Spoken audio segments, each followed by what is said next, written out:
Hi friends, welcome back to my channel.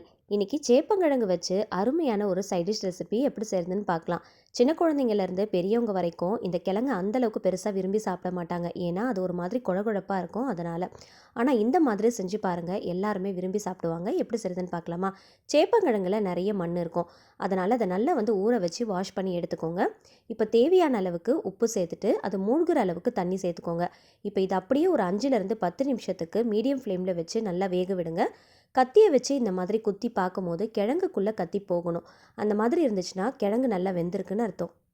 சேப்பக்கிழங்கெல்லாம் செய்கிறோம் அப்படின்னா கையில் ஒரு விதமான எரிச்சல் ஏற்படும், ஒரு மாதிரி நமிச்சலாக இருக்கிற மாதிரி இருக்கும். அதனாலேயே மோஸ்ட்லி இந்த கிழங்குகள்லாம் வாங்கி செய்யவே மாட்டாங்க. ஆனால் இந்த மாதிரி நல்லா வேக வச்சுட்டு உரிக்கிறப்போ ரொம்ப ஈஸியாக தோலை உரிச்சிடலாம். கையிலையும் எந்த விதமான நமிச்சலும் இருக்காது. இப்போ கிழங்க தோல் உரிச்சதுக்கப்புறமா இதை சின்ன சின்ன பீசஸாக கட் பண்ணி எடுத்துக்கோங்க. இந்த அளவுக்கு கட் பண்ணி எடுத்துக்கோங்க. ரொம்ப பெரிய கிழங்குகளாக இருந்துச்சுன்னா அதை மட்டும் இந்த மாதிரி கட் பண்ணி எடுத்துக்கோங்க. சின்னதாக இருக்கிறத ரொம்ப பொடிசாக கட் பண்ண வேண்டாம். ஓரளவுக்கு இந்த மாதிரி மீடியம் ஷேப்பில் இருக்கிற மாதிரி தனித்தனியாக கட் பண்ணி எடுத்துக்கோங்க. இதில் தேவையான மசாலா பொருட்கள் சேர்த்துடலாம். 1/4 டீஸ்பூன் மஞ்சள் தூள், 1/4 டீஸ்பூன் காஷ்மீரி ரெட் சில்லி சேர்த்துருக்கிறேன். கலருக்காக நான் இந்த சில்லி பவுடர் சேர்த்துருக்கிறேன். நீங்கள் நார்மல் சில்லி பவுடர் கூட சேர்த்துக்கலாம். 1/4 டீஸ்பூன் ஜீரகத்தூள், 1/4 டீஸ்பூன் பெப்பர் பவுடர் சேர்த்துக்கோங்க. இப்போ இது கூட தேவையான அளவுக்கு கொஞ்சமாக உப்பு சேர்த்துக்கலாம்.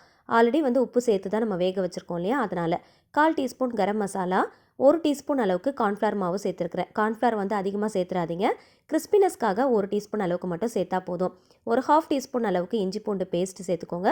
கொஞ்சமாக எண்ணெய் சேர்த்துட்டு கொஞ்சம் கருவேப்பிலையும் சேர்த்து நல்லா கலந்து விட்டுக்கோங்க. தண்ணி எதுவும் சேர்க்க தேவையில்லை. நம்ம சேர்த்துருக்கிற இந்த மசாலா பொருட்களே நமக்கு கரெக்டாக இருக்கும்.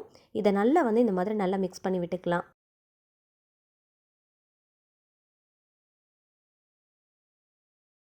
இப்போ இதில் 1 டீஸ்பூன் லெமன் ஜூஸ் ஆட் பண்ணிக்கோங்க. சேர்த்துட்டு நல்லா கலந்து விட்டுக்கோங்க. ஒரு புளிப்பு தன்மைக்காக தான் இதை சேர்க்குறோம். சப்போஸ் இது இல்லை அப்படின்னா கொஞ்சமாக புளிக்கரைசல் கூட நீங்கள் சேர்த்துக்கலாம். சேர்த்துட்டு நல்லா கலந்து விட்டுக்கோங்க. இது அப்படியே 10லேருந்து 15 நிமிஷத்துக்கு நல்லா ஊற விட்டுறலாம். நம்ம சேர்த்துருக்கிற மசாலா எல்லாமே நல்லா கிழங்குல இறங்கியிருக்கும். பொரிக்கும் போது நமக்கு நல்ல டேஸ்ட்டாக இருக்கும். இப்போ கடாயில் கொஞ்சமாக எண்ணெய் சேர்த்துக்கோங்க. எண்ணெய் சூடானதும் நம்ம ரெடி பண்ணி வச்சுருக்கிற கிழங்குகளை ஒன்று ஒன்றா போட்டு கொஞ்சம் கொஞ்சமாக போட்டு நீங்கள் பொரிச்சு எடுத்துக்கோங்க. ஒரேடியாக மொத்தமாக போட்டுற வேண்டாம். கொஞ்சம் கொஞ்சமாக ஒரு பேட்ச் வைஸாக பிரித்து போட்டு பொரிச்சு எடுத்துக்கோங்க. போட்டதுமே உடனே திருப்பிடாமல் ஒரு 5 நிமிஷம் கழித்து அடியில் கொஞ்சம் கிறிஸ்பியாக கொஞ்சம் லைட்டாக கலர் சேஞ்ச் ஆனதுக்கப்புறமா அடுத்த பக்கமாக திருப்பி விட்டுக்கோங்க. இந்த மாதிரி ஒரு ஃபோக் ஸ்பூனோ இல்லைனா கத்தியோ வச்சு திருப்பி விட்டீங்க அப்படின்னா ரொம்ப ஈஸியாக இருக்கும். 2 பக்கமும் நல்லா செவந்து வந்ததுக்கப்புறமா கிழங்கு வெளியில் எடுத்துடலாம். இது பார்க்குறதுக்கே அந்த அளவுக்கு நல்லா கலர்ஃபுல்லாக இருக்கும். நீங்கள் கலர்லாம் எதுவுமே சேர்க்க தேவையில்லை. காஷ்மீரி ரெட் சில்லி சேர்த்தாலே போதும், அதுவே நல்ல கலர் கொடுக்கும். காஷ்மீரி மிளகாய்த்தூள் இல்லை அப்படின்னா நார்மலாக உங்ககிட்ட என்ன மிளகாய்த்தூள் இருக்கோ அது மட்டுமே நீங்கள் சேர்த்து இந்த மாதிரி பொரிச்சிடுங்க. ரொம்ப நல்லாயிருக்கும். இதே போல் எல்லா கிழங்குகளையும் பேட்ச் வைஸாக பிரித்து போட்டு பொரித்து எடுத்துக்கோங்க. இந்த கிழங்குல ஒரு குழகுழப்பு தன்மை இருக்கும் அப்படிங்கிறதுக்காகவே நிறைய பேர் வாங்க மாட்டாங்க. ஆனால் இந்த மாதிரி செஞ்சு சாப்பிட்டு பாருங்கள், அவ்வளோ அருமையாக இருக்கும். சிக்கன் 65 சாப்பிட்டா எப்படி இருக்குமோ அந்த அளவுக்கு இதுவும் நல்லா டேஸ்ட்டாக இருக்கும். மேலே நல்லா கிறிஸ்பியாக உள்ள நல்லா சாஃப்டாக ரொம்ப அருமையாக இருக்கும். கண்டிப்பாக ட்ரை பண்ணி பாருங்கள். இந்த ரெசிபியோடைய வீடியோ உங்களுக்கு பிடிச்சிருந்துச்சுன்னா மறக்காமல் வீடியோக்கு ஒரு லைக் கொடுங்க. உங்களுக்கு தெரிஞ்ச ஃபேமிலி அண்ட் ஃப்ரெண்ட்ஸ் கூடயும் ஷேர் பண்ணிக்கோங்க.